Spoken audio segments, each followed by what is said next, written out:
Hi class. Today represents a dramatic shift in our Introduction to the New Testament course. Today we're going to shift from the Epistles of the New Testament to the Gospels. And we're going to start with the Gospel of Mark and something called the Synoptic Problem.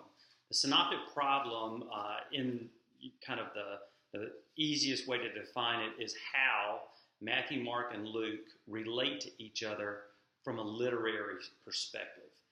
In other words, where Matthew, Mark, and Luke are real similar. Why is that the case? Sometimes Matthew and Luke are real similar, and it's not found in Mark at all. Those kind of questions are what we explore in the Synoptic Problem. But the biggest shift is the shift away from the epistles to the Gospels. Now, a lot of New Testament classes use the Gospels up front. I chose not to do that because I tried to do more of a chronological process to look at the earliest letters and then move into the later writings. We did that with the letters. The Gospels could have been put in there in the middle, but we always have this issue when we're trying to teach an introduction to the New Testament. But now we're going to shift to narratives about Jesus Christ, looking at Mark first, then Matthew, Luke.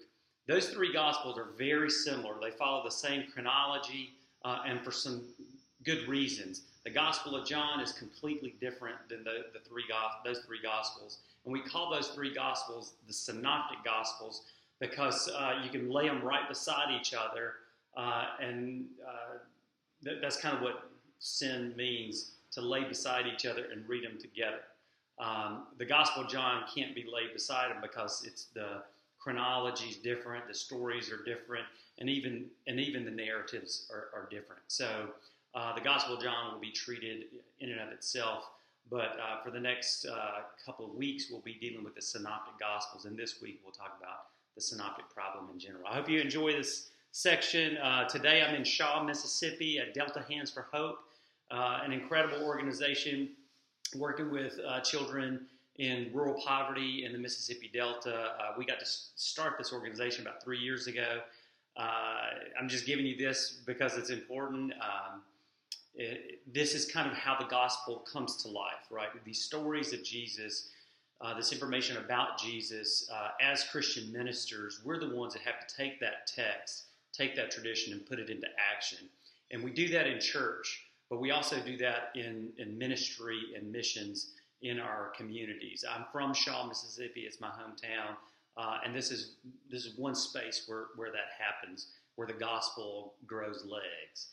So I know you guys are all doing that in your own context, but this is important for me, but also for the kids here in town. These kids don't have access to a lot of things because it's a rural space, but the gospel's coming to life here and giving and bringing opportunity to rural spaces in America.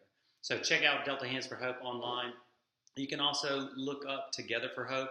It's the umbrella organization that this is one part of. But as we move into that gospel, the Gospels in the New Testament, I'll probably be leaning more into what does it look like for the gospel to manifest itself in real life in our own context. That's what church is all about, and I get that as a minister. So if you have any questions in these videos, feel free to give me an email.